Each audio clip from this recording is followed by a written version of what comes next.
So hello everybody, welcome to S C V 5 star online classes. So ನಾನು ನಿಮ್ಮ S C Biradar present ಮಾಡ್ತಾ ಇರೋದು. ಈಗಾಗಲೇ 2020 ಮತ್ತು 2021ನೇ ಇಸ್ವಿಯಲ್ಲಿ ನಡೆದಂತಹ ಮೊರಾರ್ಜಿ ಮತ್ತು ಆದರ್ಶ ವಿದ್ಯಾಲಯಕ್ಕೆ ಸಂಬಂಧಪಟ್ಟಂತಹ ಪ್ರಮುಖ ಪ್ರಶ್ನೆಗಳನ್ನು ಮತ್ತು ಪ್ರಶ್ನೆ ಪತ್ರಿಕೆಯನ್ನು ಬಿಡಿಸಿದ್ದೇವೆ. ಸೊ ಇವತ್ತಿನ ಕ್ಲಾಸಲ್ಲಿ 2022ನೇ ಇಸ್ವಿಯಲ್ಲಿ ನಡೆದಂತಹ ಪ್ರಮುಖ ಪ್ರಶ್ನೆಗಳನ್ನು ಇಂಗ್ಲೀಷ್ ವಿಷಯನ ಡಿಸ್ಕಸ್ ಮಾಡೋಣ. So once again welcome to this class ಅಂತ ಹೇಳ್ತಾ ನಮ್ಮ ಕ್ಲಾಸನ್ನು ಶುರು ಮಾಡೋಣ. ಸೊ ನೋಡಿರಿ, ಇಂಗ್ಲೀಷ್ ಸಬ್ಜೆಕ್ಟ್ ಇದೆ. ಪ್ರಶ್ನೆ ಕಂಟಿನ್ಯೂ ಆಗ್ತಿದೆ. ಸೊ ಪ್ಯಾಸೇಜೇ ಕೊಟ್ಬಿಟ್ಟಿದ್ದಾರೆ ಮೊದಲನೇ ಪ್ರಶ್ನೆ. So read the following passage and answer the questions set on it. So passage ಏನಾದರೂ ಕೊಟ್ಟಿದ್ರೆ ಎಲ್ಲ ಮಕ್ಕಳಿಗೂ ಏನು ಹೇಳೋದಂದರೆ, ಪ್ರತಿಯೊಂದು ಸೆಂಟೆನ್ಸನ್ನು ನೀವು ಅರ್ಥಪೂರ್ಣವಾಗಿ ತಿಳ್ಕೋಬೇಕಾಗುತ್ತೆ. ಅದಕ್ಕಿಂತ ಮೊದಲು ಪ್ರಶ್ನೆಗಳನ್ನು ಓದ್ಕೋಬೇಕಾಗುತ್ತೆ. ಪ್ಯಾಸೇಜ್ ಓದೋಕ್ಕಿಂತ ಮೊದಲು ಪ್ರಶ್ನೆಗಳನ್ನು ನೋಡಿಬಿಡಿ. So Narendra was a born in ಅಂತ ಕೇಳಿದ್ದಾರೆ. ಅಂದರೆ ನರೇಂದ್ರನು ಯಾವ ವರ್ಷದಲ್ಲಿ ಹುಟ್ಟಿದರು. ಸೊ ಆಪ್ಷನ್ನು ನಿಮ್ಗೆ ಗೊತ್ತಿರಲಿಲ್ಲ ಅಂದರೆ ಪ್ಯಾಸೇಜಲ್ಲಿ ಕೊಟ್ಟಿರ್ತಾರೆ. ಜಸ್ಟ್ ಕ್ವಶನ್ಸನ್ನು ನೆನ್ಪಿಟ್ಕೊಂಡ್ಬಿಡಬೇಕು. ಯಾಕಂದರೆ ಪ್ಯಾಸೇಜ್ ಓದುವಾಗ ಅಲ್ಲಲ್ಲೇ ನಮಗೆ ಉತ್ತರ ಸಿಗ್ತಾ ಹೋಗುತ್ತೆ. ಇನ್ನು ನೆಕ್ಸ್ಟ್ ಎರಡನೇ ಪ್ರಶ್ನೆ, Narendra read stories from the Ramayana before he met Ramakrishna Paramahamsa. The underlined verb indicates ಅಂತ ಕೇಳ್ತಾ ಇದ್ದಾರೆ. ಸೊ ರೀಡ್ ಅನ್ನೋದು ಏನು ಇಂಡಿಕೇಟ್ ಮಾಡುತ್ತೆ ಅಂತ ಹೇಳ್ತಾ ಇದ್ದಾರೆ. ನೆಕ್ಸ್ಟ್ ನೋಡ್ರಿ, he became the wandering monk. The underlined word is wandering monk ಅನ್ನೋದು ಏನಾಗುತ್ತೆ ಅಂತ ಕೇಳ್ತಾ ಇದ್ದಾರೆ. ಸೊ ಈ ಪ್ರಶ್ನೆಗಳನ್ನು ಓದಿದ್ರಿ. ಹಾಗಾದರೆ ಇವಾಗ ಪ್ಯಾಸೇಜನ್ನು ನಾವು ತಿಳಿಯೋಣ ಬನ್ನಿ. ಏನು ಕೊಟ್ಟಿದ್ದಾರೆ? Narendra was born on. So ನರೇಂದ್ರನು ಯಾವಾಗ ಹುಟ್ಟಿದ ಅಂದರೆ 12 ಜನವರಿ 1863ರಂದು ಹುಟ್ಟಿದ. ಹೀಸ್ ಪೇರೆಂಟ್ಸ್ ಅಂದರೆ ಅವನ ತಂದೆ ತಾಯಿ ವೇರ್ ಯಾರ್ಯಾರಪ್ಪ ಅಂದರೆ ವಿಶ್ವನಾಥ ದತ್ತ, ತಂದೆ ವಿಶ್ವನಾಥ ದತ್ತ ಆ್ಯಂಡ್ ಮತ್ತು ಭುವನೇಶ್ವರಿ ದೇವಿ, ತಾಯಿ ಭುವನೇಶ್ವರಿ ದೇವಿ, ತಂದೆ ವಿಶ್ವನಾಥ ದತ್ತ ಅಂತ ಹೇಳ್ತಾ ಇದ್ದಾರೆ. ನೆಕ್ಸ್ಟ್ ನೋಡ್ರಿ, ದೇ ಗೇವ್. ದೇ ಅಂದರೆ ಯಾರಲ್ಲಿ? ಅವ್ರ ಪೇರೆಂಟ್ಸು. ಅವರಿಬ್ಬರು ಕೂಡ ದೇ ಗೇವ್ ಹಿಮ್, ಅವನಿಗೆ ಕೊಟ್ಟರು. ಏನನ್ನು ಕೊಟ್ಟರು? ದ ನೇಮ್, ಹೆಸರನ್ನು ಕೊಟ್ಟರು. ಏನಂತ? ದ ನರೇಂದ್ರನಾಥ ದತ್ತ ಅಂತ ಇಟ್ಟರು ಅವನ ಹೆಸರು. ಸೊ ಸ್ವಾಮಿ ವಿವೇಕಾನಂದರ ನರೇಂದ್ರನ ಒಂದು ಹೆಸರು Narendranath Datta. Next, he was sent. He ಅಂದರೆ ಯಾರು ಇಲ್ಲಿ? Narendranath Datta. He was sent to the school. So ಅವನನ್ನು ಕಳಿಸಿದರು ಶಾಲೆಗೆ. ಯಾವಾಗ? ಅವನಿಗೆ ಆಟ್ ದ ಏಜ್ ಆಫ್ 6, 6ನೇ ವಯಸ್ಸಿನಲ್ಲಿ ಅವನಿಗೆ ಶಾಲೆಗೆ ಕಳಿಸಿದರು. Next, he read. ಸೊ ಅವನು ಓದುತ್ತಾನೆ. ಏನೇನು ಓದುತ್ತಿದ್ದ? ಸ್ಟೋರೀಸ್, ಕಥೆಗಳನ್ನು ಓದ್ತಾ ಇದ್ದ. ಎಲ್ಲಿರುವಂಥ ಕಥೆಗಳು? From the Narayana and Mahabharata. ರಾಮಾಯಣದಿಂದ ಅಥವಾ ಮಹಾಭಾರತದ ಹಿಂದಿರುವಂತಹ ಕಥೆಗಳು. ಫ್ರಾಮ್ ಅಂದರೆ ಇಂದ. ಸೊ ರಾಮಾಯಣದಿಂದ ಮಹಾಭಾರತದಿಂದಿರುವಂತಹ ಕಥೆಗಳನ್ನು ಅವನು ಓದುತ್ತಿದ್ದನು. Next, he had a desire. Desire ಅಂದರೆ ಏನು? ಇಚ್ಛೆ. ಡಿಸೈರ್ ಅಂದರೆ ಏನು? ಇಚ್ಛೆ, ಆಸೆ ಅಂತ ಅರ್ಥ. ಅವನಿಗೊಂದು ಆಸೆ ಇತ್ತು. ಏನಂದರೆ ಟು ಸ್ಟಡಿ, ಅಭ್ಯಾಸ ಮಾಡಬೇಕು. ಮೋರ್, ಹೆಚ್ಚಿನ ಅಭ್ಯಾಸವನ್ನು ಮಾಡಬೇಕು. ಆ್ಯಂಡ್ ಬಿಕಮ್ ಎ ಸ್ಕಾಲರ್, ಒಬ್ಬ ಒಳ್ಳೆ ಸಾಹಿತಿ ಆಗಬೇಕು ಅನ್ನೋದು ಅವನಿಗೆ ಆಸೆ ಇತ್ತು. ನೆಕ್ಸ್ಟ್ ಇನ್ನೊಂದು ವಿಚಿತ್ರ ಆಸೆ ಏನಂದರೆ he want to see the god. He want to see the god ಅಂದರೆ ಅವನಿಗೆ ದೇವರನ್ನು ನೋಡಲು ಕೂಡ ಆಸೆ ಇತ್ತು ಅಂತ ಅರ್ಥ. Next, litre. ಲೇಟರ್ ಅಂದರೆ ತದನಂತರ. ಹಿ ಮೆಟ್. ಸೊ ಅವನಿಗೆ ಯಾವಾಗ ದೇವರನ್ನು ನೋಡಬೇಕು ಅಂತ ಆಸೆ ಹುಟ್ಟಿತು ಅವಾಗ ಅದೇ ಒಂದು ಇದರಲ್ಲಿ ಯೋಚನೆಯಲ್ಲಿ ಏನು ಮಾಡಿದವ ಅವನು ಮೀಟ್ ಅಂದರೆ ಭೇಟಿಯಾದನು. ಯಾರಂದರೆ ಅವನ ಒಬ್ಬ ನಿಜವಾದ ಗುರು ಯಾರಪ್ಪ ಅಂದರೆ ರಾಮಕೃಷ್ಣ ಪರಮಹಂಸವನ್ನು ಅವರು ಭೇಟಿಯಾದರು. ಆ್ಯಂಡ್ ಅವರ ಒಂದು ಇದರಲ್ಲಿ ಅಡಿಯಲ್ಲಿ ಏನು ಮಾಡಿದರು? ದೇವರನ್ನು ಅನುಭವಿಸಿ ಮಾಡಿದರು. ನೆಕ್ಸ್ಟ್, ಹಿ ಅಂದರೆ ಅವನು ಯಾರು? ಸ್ವಾಮಿ ವಿವೇಕಾನಂದರು ಸ್ಟೇಡ್ ಅಂದರೆ ಇರೋದು. ಯಾರ ಜೊತೆ ಇದ್ದರು? ರಾಮಕೃಷ್ಣ ಪರಮಹಂಸರ ಜೊತೆನೇ ಫಾರ್ ಎ ಫ್ಯೂ ಇಯರ್ಸ್, ಕೆಲವೊಂದಿಷ್ಟು ವರ್ಷ ರಾಮಕೃಷ್ಣ ಪರಮಹಂಸರ ಜೊತೆನೇ ಇದ್ದರು ಮತ್ತು ದೇವರನ್ನು ಅವರು ಇದಾನೆ ಎಂಬ ಒಂದು ಅನುಭವವನ್ನು ಪಡೆದುಕೊಂಡ್ರು. ಸೊ ನೆಕ್ಸ್ಟ್ ನೋಡ್ರಿ, then he become a wandering monk. Wandering ಅಂದರೆ ಅಲೆದಾಡುವ ಸನ್ಯಾಸಿ ಆದರು. Visiting different places in India. ಭಾರತದಲ್ಲಿ ಬೇರೆ ಬೇರೆ ಸ್ಥಳಕ್ಕೆ ಹೋಗಿ ಸೊ ತಮ್ಮ ಒಂದು ಬೋಧನೆಯನ್ನು ಮಾಡಿದರು ಅಂತ ಈ ಒಂದು ಪ್ಯಾಸೇಜ್ ಅರ್ಥ. ಸೊ ಹಾಗಾದರೆ ಪ್ಯಾಸೇಜ್ ಅರ್ಥ ಆಯಿತು ಅಂತ ಅನ್ಕೋತೀನಿ. ಸೊ ಮೊದಲನೇ ಪ್ರಶ್ನೆಯನ್ನು, ಪ್ಯಾಸೇಜಲ್ಲಿರುವಂಥ ಮೊದಲನೇ ಪ್ರಶ್ನೆಯನ್ನು ಬಿಡಿಸೋಣ. Narendra was born in. So ಕೊಟ್ಟಿದ್ದಾರೆ ಅವರು Narendra was born in first ಲೈನಲ್ಲೇ ಕೊಟ್ಟಿದ್ದಾರೆ. ಎಷ್ಟರಲ್ಲಿ? 12 ಜನವರಿ 1863. ಹಾಗಾದರೆ ಆನ್ಸರ್ ಯಾವುದಿಲ್ಲಿ? B is the right answer. So next ಪ್ರಶ್ನೆ ನೋಡ್ರಿ, 22ನೇ ಪ್ರಶ್ನೆ. Narendra read stories from the Ramayana before he met Ramakrishna Paramahamsa. The underlined verb indicates. ಇದ್ರಾಗ ಮತ್ತು ಪ್ಯಾಸೇಜ್ನ ಹುಡುಕಾಡ್ಕೊತ ಕುಂತೀರಿ. ಪ್ಯಾಸೇಜ್ನಾಗ ಇಲ್ಲಿದು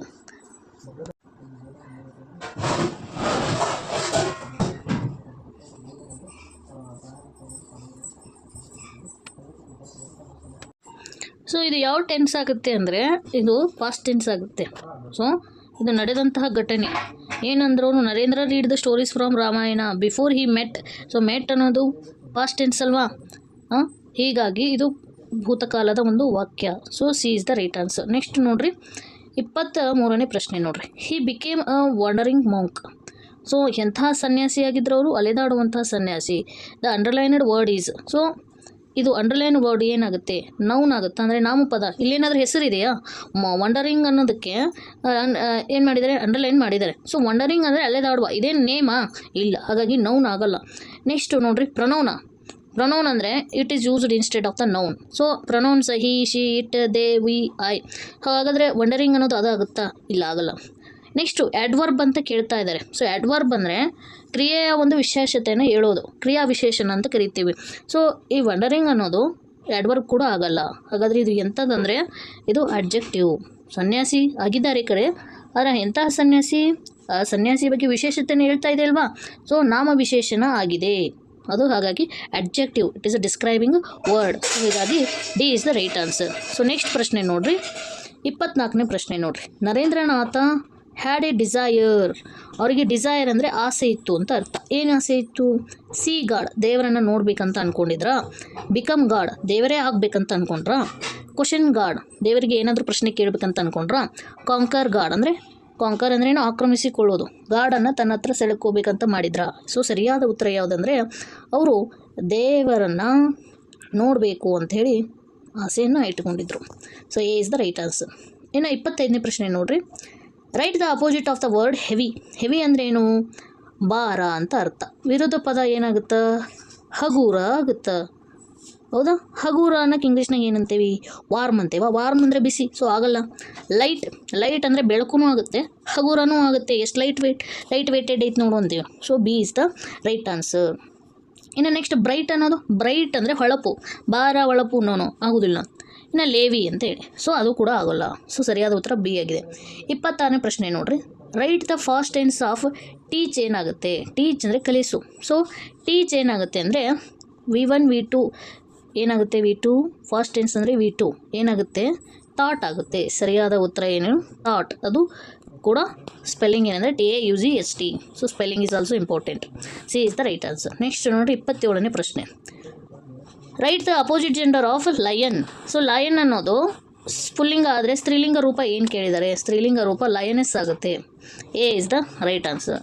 ನೆಕ್ಸ್ಟ್ ಪ್ರಶ್ನೆ 28ನೇ ಪ್ರಶ್ನೆ. ರಮಣ ಮಹರ್ಷಿ ಕಾಲ್ಡ್ ಈಸ್ ಕೌ. ಸೊ ಇದು ಒಂದು ಪಾಠದ ಮೇಲೆ ಇರುವಂಥ ಪ್ರಶ್ನೆ. ರಮಣ ಮಹರ್ಷಿಯವರು ಋಷಿಯಾಗಿದ್ರಲ್ವಾ? ಸೊ ಅವರ ಆಶ್ರಮದಲ್ಲಿ ಇರ್ತಕ್ಕಂಥ ಒಂದು ಆಕಳನ್ನು, ಆ ಹಸುವನ್ನು ಏನಂತ ಕರಿತಾ ಇದ್ರು? ಯಾವ ಹೆಸರಿಂದ? ಗೌನ್ ಅಂತ ಕರಿತಾ ಇದ್ರಾ? ಮಿಂಚು ಅಂತ ಕರಿತಾ ಇದ್ರಾ? ಗಂಗಾ ಅಂತ ಕರಿತಾ ಇದ್ರಾ? ಅಥವಾ ಲಕ್ಷ್ಮಿ ಅಂತ ಕರಿತಾ ಇದ್ರಾ? ಸರಿಯಾದ ಉತ್ತರ D is the right answer. Lakshmi ಅಂತ ಕರಿತಾ ಇದ್ರು. ಮತ್ತು ಅದರ ಜೊತೆಗೆ ಅಲ್ಲಿರುವಂಥ ಡಾಗ್ಗಳನ್ನು ಕೂಡ ಬಾಯ್ಸ್ ಅಂತ ಕರಿತಾ ಇದ್ರು. ಇನ್ನು ಪಿಕಾಕ್ಸ್ ಅವುಗಳಲ್ಲೆಲ್ಲ ಪಿಕಾಕ್ ಹೆಂಗೆ ಸೌಂಡ್ ಮಾಡ್ತೇವೆ ಆ ಒಂದು ಸೌಂಡ್ ಮಾಡಿ ಕರಿತಾ ಇದ್ರು. ಸೊ ನೆಕ್ಸ್ಟ್ ನೋಡ್ರಿ ಪ್ರಶ್ನೆ 29ನೇ ಪ್ರಶ್ನೆ. I am angry. So angry dash you ಪ್ರಿಪೋಸಿಷನ್ನ ಕೇಳಿದ್ದಾರೆ. ಆ್ಯಂಗ್ರಿ ಬಂತಂದರೆ ಯು ಅಂದರೆ ಪರ್ಸನ್, ಹೌದಾ? ವ್ಯಕ್ತಿ. ಆ್ಯಂಗ್ರಿ ಅಂದರೆ ಸಿಟ್ಟು. ಸೊ ಆ್ಯಂಗ್ರಿ ಅನ್ನೋದು ಒಂದು ವರ್ಡ್ ಬಂತು, ಆಮೇಲೆ ಪರ್ಸನ್. ಯಾರ ಮೇಲೆ ಸಿಟ್ಟಾಗ್ತಿದೆ ಇದೆ? ನಾನು ಪರ್ಸನ್ ಬಗ್ಗೆ ಹೇಳ್ತಾ ಇದೆ ಅಲ್ವಾ? ಸರಿಯಾದ ಉತ್ತರ ಯಾವುದಂದರೆ ವಿತ್ ಆಗುತ್ತೆ. C is the right answer. I am angry with you, ನಾನು ನಿಮ್ಮ ಜೊತೆ ಸಿಟ್ಟಾಗಿದ್ದೇನೆ ಅಂತ ಅರ್ಥ. ಸೊ ನೆಕ್ಸ್ಟ್ ನೋಡ್ರಿ 30ನೇ ಪ್ರಶ್ನೆ. Raju is dash M L A. Article ಕೇಳ್ತಾ ಇದ್ದಾರೆ. ಎ ಎಮ್ ಎಲ್ ಎನಾ? ಯಾನ್ ಎಮ್ ಎಲ್ ಎನಾ? ದ ಎಮ್ ಎಲ್ ಎನಾ? ಆನ್ ಎಮ್ ಎಲ್ ಎನಾ? ಆನ್ ಅಂತೂ ಅಲ್ಲೇ ಅಲ್ಲ. ಸೊ ಇದು ಆಗಲ್ಲ, ದನೂ ಆಗಲ್ಲ. ನೆಕ್ಸ್ಟು ಎ ಮತ್ತು ಯಾನ್ ಕನ್ಫ್ಯೂಸಿಂಗ್ ಇವಾಗ. ಸೊ ಎಮ್ ಅನ್ನೋದನ್ನು ಯಾವ ಥರ ಉಚ್ಚಾರ ಮಾಡ್ತೇವೆ? It is A consonant letter. M consonant, but ಅದನ್ನು ಯಾವ ಥರ ಸೌಂಡ್ ಮಾಡ್ತೇವೆ ಅಂದ್ರೆ ಎಮ್, ಹೌದಾ? ಎ ಅನ್ನೋದು ಓವೆಲ್ಲ, ಹೌದಾ? ಸ್ವರ, ಹೌದಾ? ಸೊ ಸ್ವರ ಉಚ್ಚಾರಣೆ ಮಾಡ್ತೇವಲ್ಲ, ಸ್ವರದ ಏನಾದರೂ ಸ್ವರ ಉಚ್ಚಾರಣೆ ಇತ್ತಂದರೆ ಅದಕ್ಕೆ ನಾವು ಏನು ಬಳಸಬೇಕು? ಓವೆಲ್ ಸೌಂಡ್ ಇತ್ತಂದರೆ ಯಾನ್ ಎಂಬ ಆರ್ಟಿಕಲನ್ನು ಬಳಸಬೇಕು. ಹೀಗಾಗಿ ರಾಜು ಈಸ್ ಯಾನ್ ಎಮ್ ಎಲ್ ಎ. ಸರಿಯಾದ ಉತ್ತರ ಬಿ ಆಗಿದೆ. ಸರಿಯಾದ ಉತ್ತರ ಏನು? ಬಿ. ನೆಕ್ಸ್ಟ್ 31ನೇ ಪ್ರಶ್ನೆ. Prem's letter to the president of the Gram Sabha. ಪ್ರೇಮ ಪತ್ರ ಬರೀತಾನೆ ಯಾರಿಗೆ? ಗ್ರಾಮ ಸಭಾದ ಒಂದು ಅಧ್ಯಕ್ಷರಿಗೆ, ಪ್ರೆಸಿಡೆಂಟ್. ಸೊ ರಿಕ್ವೆಸ್ಟೆಡ್ ದೆಮ್, ಏನಂತ ರಿಕ್ವೆಸ್ಟ್ ಮಾಡಿದ ಅದರಲ್ಲಿ ಅಂದರೆ not to cut down the trees. Trees ಮರಗಳನ್ನು ಕಡಿಬೇಡ್ರಿ ಅಂತ ಮಾಡಿದ, ಅಥವಾ to cut down the trees ಮರಗಳನ್ನು ಕಡಿದು ಬಿಡ್ರಿ ಅಂತ ರಿಕ್ವೆಸ್ಟ್ ಮಾಡಿದ? ಅಲ್ಲ. ಟು ಕಿಲ್ ದ ಎನಿಮಲ್ಸ್ ಅಲ್ಲಿರುವಂಥ ಪ್ರಾಣಿಗಳನ್ನು ಕೊಂದುಬಿಡಿ ಅಂತ ರಿಕ್ವೆಸ್ಟ್ ಮಾಡಿದ, ಅಥವಾ ಟು ಸೆಲ್ ದ ಟ್ರೀಸ್ ಅಲ್ಲಿರುವಂಥ ಎಲ್ಲ ಮರಗಳನ್ನು ಮಾರಿಬಿಡಿ ಅಂತ ಮಾಡಿದ? ಸರಿಯಾದ ಉತ್ತರ ಏನಂದರೆ ಪ್ರೇಮನು ಫಾರೆಸ್ಟ್ ಮೇಲೆ ಏನು ಆ್ಯಸ್ ಎ ಸ್ಪೆಷಲ್ ಕೇರ್, ಹೀಗಾಗಿ A is the right answer, not to cut down the trees ಮರಗಳನ್ನು ಕಡಿಬೇಡ್ರಿ ಅಂಥೇಳಿ ಗ್ರಾಮಸಭೆಯ ಅಧ್ಯಕ್ಷರಿಗೆ ಪತ್ರವನ್ನು ಬರೆದನು. ನೆಕ್ಸ್ಟ್ ನೋಡ್ರಿ 32ನೇ ಪ್ರಶ್ನೆ. Fill in the blank choosing the right question word ಅಂತ ಕರಿತೇವೆ. ಕ್ವಶನ್ ಯಾವ ವರ್ಡು ಕರೆಕ್ಟ್ ಆಗ್ತಿದೆ ಅಂತ. Dash sweet do you like? Like ಅಂದರೆ ಯಾವ ಸ್ವೀಟ್ ನಿಂಗೆ ಇಷ್ಟ? ಇದಾ ಅಂತ ಕೇಳ್ತಾರಲ್ವಾ. ಸೊ ನಿಮ್ಮ ಮುಂದೆ ಅನೇಕ ಚಾಯ್ಸಸ್ ಇರ್ತವೆ. ಯಾವಾಗ ನಾವು ಆಯ್ಕೆಯ ಮೇಲೆ ಅಥವಾ ಚಾಯ್ಸಸ್ ಮೇಲೆ ಪ್ರಶ್ನೆಯನ್ನು ಮಾಡಬೇಕು, ಆವಾಗ ನಾವು ಏನಂತ ಯಾವ ವರ್ಡನ್ನು ಯೂಸ್ ಮಾಡ್ತೀವಿ? ಯಾವುದು ಇಷ್ಟ ಅಂದರೆ ನಾವು ಅನೇಕ ವಾಕ್ಯಗಳಲ್ಲಿ ನೋಡ್ತೇವೆ. ಸೊ ಯಾವುದು ಅನ್ನೋಕೆ ಇಂಗ್ಲೀಷ್ನಾಗ ವೆಚ್ ಅಂತ ಕರಿತೇವೆ. So which is the right answer. So ಹೀಗಾಗಿ D is the right answer. Next ಪ್ರಶ್ನೆ ನೋಡ್ರಿ, 33ನೇ ಪ್ರಶ್ನೆ. Add suitable prefix to the word lucky. So lucky ಅನ್ನೋ ವರ್ಡ್ಗೆ ಪ್ರಿಫಿಕ್ಸ್ ಬರೀರಿ ಅಂತ ಅದೇ. ಪ್ರಿಫಿಕ್ಸ್ ಅಂದರೆ ಏನು? ಮುಂದ್ಗಡೆ ಹಚ್ಚಬೇಕಾ ಅಥವಾ ಹಿಂದ್ಗಡೆ ಹಚ್ಚಬೇಕಾ? ಸೊ ಪ್ರಿಫಿಕ್ಸ್ ಅಂದರೆ ಮುಂದ್ಗಡೆ ಹಚ್ಚಬೇಕು. ಪ್ರಿ ಅಂದರೆ ಮೊದಲು ಅಂತ ಅರ್ಥ. ಲಕ್ಕಿ ಮುಂದೆ ಇನ್ ಲಕ್ಕಿ ಆಗುತ್ತಾ? ನೋ. ಇಮ್ ಲಕ್ಕಿ ಆಗುತ್ತಾ? ಇಲ್ಲ. ಅನ್ಲಕ್ಕಿ ಆಗುತ್ತಾ? ಎಸ್, ಅನ್ಲಕ್ಕಿ ಆಗುತ್ತೆ. ಹೀಗಾಗಿ C is the right answer. Dislucky ಆಗಲ್ಲ. ಸೊ ಡಿ ಆಗಲ್ಲ, C is the right answer. ನೋಡಿರಿ 34ನೇ ಪ್ರಶ್ನೆ. Write the plural of the child. Child plural form ಏನು? ಚೈಲ್ಡ್ಸ್ ಆಗುತ್ತಾ? ನೋ, ಆಗಲ್ಲ. ಚಿಲ್ಡ್ರನ್ ಆಗುತ್ತಾ? Yes, children is the right answer. Child children. Childrens ಆಗುತ್ತಾ? ಇಲ್ಲ, ಎಸ್ ಪ್ರತ್ಯಯ ಬರಲ್ಲ. Children it is the ಫ್ಲೂರಲ್ form of child. Okay. Next 35ನೇ ಪ್ರಶ್ನೆ ನೋಡ್ರಿ. Right the meaning of realised. Realised ಅಂದರೆ ಏನು? ರಿಯಲೈಸ್ಡ್ ಅಂದರೆ ತಿಳ್ಕೊಳ್ಳೋದು, ಅರಿವು ಮಾಡ್ಕೊಳ್ಳೋದು. ಹಾಗಾದರೆ ಅದನ್ನು ಇಂಗ್ಲೀಷ್ನಾಗ ರೆಕಾರ್ಡೆಡ್ ಆಗುತ್ತಾ? ಇಲ್ಲ. ರಿಮೆಂಬರ್ಡ್ ಆಗುತ್ತಾ? ನೆನ್ಪಿಟ್ಕೊಳ್ಳೋದಾಗುತ್ತಾ? ನೋ. ರೆಬಲ್ಡ್ ಆಗುತ್ತಾ? ನೋ. ಅಂಡರ್ಸ್ಟುಡ್ ಆಗುತ್ತಾ? ಎಸ್, ಅಂಡರ್ಸ್ಟುಡ್ ಆಗುತ್ತೆ. ತಿಳ್ಕೊಳ್ಳೋದು, ತಿಳುವಳಿಕೆ ಮಾಡ್ಕೊಳ್ಳೋದು. ರಿಯಲೈಸ್ಡ್ ಅಂದ್ರೇನು, ಅಂಡರ್ಸ್ಟುಡ್ ಅಂದ್ರೇನು, ಎರಡು ಒಂದೇ. So D is the right answer. 36ನೇ ಪ್ರಶ್ನೆ ಏನಿದೆ ನೋಡ್ರಿ. Lata Mangeshkar was a great singer. Lata Mangeshkar ಅವರು ಪ್ರಸಿದ್ಧ ಹಾಡುಗಾರ್ತಿ ಆಗಿದ್ದರು ಅಂತ ಇದೆ. Identify the adjective. ಅಡ್ಜೆಕ್ಟಿವ್ ಅಂದ್ರೇನು? ನಾಮ ವಿಶೇಷಣ, ಡಿಸ್ಕ್ರೈಬಿಂಗ್ ವರ್ಡ್ ಅಥವಾ ಡಿಸ್ಕ್ರೈಬಿಂಗ್ ನೌನ್ ಆರ್ ಪ್ರನೌನ್. ಇಲ್ಲಿ ನೌನ್ ಯಾರು? ಲತಾ ಮಂಗೇಶ್ಕರ. ಹೌದಾ? ಇವರು ಎಂಥ ಹಾಡುಗಾರರಿದ್ದರು? ಗ್ರೇಟ್, ಪ್ರಸಿದ್ಧ ಹಾಡುಗಾರರಿದ್ದರು. ಹಾಗಾದರೆ ಇವರನ್ನು ಹೊಗಳುವಂಥ ಪದ ಯಾವುದು? ಗ್ರೇಟ್. ಹೌದಾ? ಹೀಗಾಗಿ ಅಡ್ಜೆಕ್ಟಿವ್ ಯಾವುದಿಲ್ಲಿ? ಗ್ರೇಟ್. ಹೀಗಾಗಿ ಯಾವ್ದು answer? A is the right answer. Next ಪ್ರಶ್ನೆ ನೋಡ್ರಿ, 37ನೇ ಪ್ರಶ್ನೆ. Choose the contracted or short form of does not. So does not ಈ ಒಂದು ಲಾಂಗ್ ಫಾರ್ಮನ್ನು ಶಾರ್ಟ್ ಫಾರ್ಮ್ ಮಾಡಿ ಬರೆದಾಗ ಏನಾಗುತ್ತೆ? ಹೆಂಗೆ ಬರೆಯೋದು? ಈ ಹೆಲ್ಪಿಂಗ್ ವರ್ಬನ್ನು ಹಾಗೆ ಬರೆಯೋದು, ಡಸ್. ನೆಕ್ಸ್ಟ್ ನಾಟನ್ನು ಮಾತ್ರ ಚೇಂಜ್ ಮಾಡೋದು. ಎನ್ ಬರೆಯೋದು, ಓ ಬದಲು ಏನು ಮಾಡೋದು? ಅಪಾಸ್ಟ್ರಫಿ ಬರೆಯೋದು, ಟಿ ಬರೆಯೋದು. ಸೊ ಡಸಂಟ್ ಆಗುತ್ತೆ. ಸರಿಯಾದ ಉತ್ತರ ಯಾವುದಿಲ್ಲಿ? ಬಿ ಆಗೈತಿ. B is the right answer. ಯಾವುದು? B is the right answer. Next ಪ್ರಶ್ನೆ ನೋಡ್ರಿ, 38ನೇ ಪ್ರಶ್ನೆ. You will succeed dash you work hard. ನೀವು ಯಶಸ್ವಿ ಆಗ್ತಾ ಇರ್ತೀಯಾ? ಡ್ಯಾಶ್ ಯು ವರ್ಕ್ ಹಾರ್ಡ್ ಅಂತ ಕೇಳ್ತಾ ಇದ್ದಾರೆ. ಕಂಜಂಕ್ಷನ್ ಕೇಳ್ತಾ ಇದ್ದಾರೆ, ಸೂಟೇಬಲ್ ಕಂಜಂಕ್ಷನ್. ಬಟ್ ಯಾವಾಗ ಯೂಸ್ ಮಾಡಬೇಕಂದ್ರೆ ನೋಡ್ರಿ, ಮೊದಲನೇ ಒಂದು ವಾಕ್ಯಕ್ಕೆ ಎರಡನೇ ವಾಕ್ಯ ತದ್ವಿರೋಧ ಆಗಿರ್ತದೆ, ಅವಾಗ ನಾವು ಬಟ್ ಯೂಸ್ ಮಾಡಬೇಕು. ಇನ್ನು ಆ್ಯಂಡ್ ಯಾವಾಗ ಯೂಸ್ ಮಾಡಬೇಕಂದ್ರೆ ಒಂದು ವಾಕ್ಯ ಮತ್ತು ಎರಡನೇ ವಾಕ್ಯ ಸೇಮ್ ಇರ್ತವೆ, ಹೀಗಾಗಿ ಎರಡು ಆ್ಯಂಡ್ ಅಂತ ಯೂಸ್ ಮಾಡಬೇಕು. ಈಫ್ ಅಂದರೆ ನೋಡ್ರಿ ಒಂದು ವೇಳೆ ಅಂತ ಅರ್ಥ. ಹಾಗಾದರೆ ಸರಿಯಾದ ಆನ್ಸರ್ ಅಂದರೆ ಈಫ್. ನೀವು ವಿಲ್ ಸಕ್ಸೀಡ್, ನೀನು ಯಶಸ್ವಿ ಆಗ್ತಾ ಇರ್ತೀಯ ಒಂದು ವೇಳೆ ನೀನು ಕಠಿಣ ಪರಿಶ್ರಮ ಪಟ್ರೆ ಅಂತ ಅರ್ಥ. ಇನ್ನು ಬಿಫೋರ್ ಅಂದರೆ ಮೊದಲು, ಸೊ ಆಗಲ್ಲ. ಹೀಗಾಗಿ C is the right answer. Next ಪ್ರಶ್ನೆ ನೋಡ್ರಿ, 39ನೇ ಪ್ರಶ್ನೆ. Select the correct sentence. ಯಾವುದು ಸರಿಯಾದ ವಾಕ್ಯವಾಗಿದೆ? You are permitted to leave the office ಆಗುತ್ತಾ? To leave office you are permitted ಆಗುತ್ತಾ? Are permitted you to leave the office ಆಗುತ್ತಾ? You to leave are permitted the office ಆಗುತ್ತಾ? ಸರಿಯಾದ ಉತ್ತರ, ಒಂದು ವಾಕ್ಯ ಹೇಗಿರುತ್ತೆ? ಫಸ್ಟ್ ಸಬ್ಜೆಕ್ಟ್ ತಾನೇ ಬರೋದು, ಕರ್ತೃಪದನೇ ತಾನೇ ಬರೋದು, ಯಾರು ಕೆಲಸ ಮಾಡ್ತಾರೆ ಅನ್ನೋದು ತಾನೇ ಬರೋದು ಫಸ್ಟ್. ಹೀಗಾಗಿ ಸರಿಯಾದ ಉತ್ತರ ಎ ಆಗಿದೆ. A is the right answer. Next ಕೊನೆಯ ಪ್ರಶ್ನೆ ಈ ಒಂದು ಕ್ಲಾಸಿಂದು.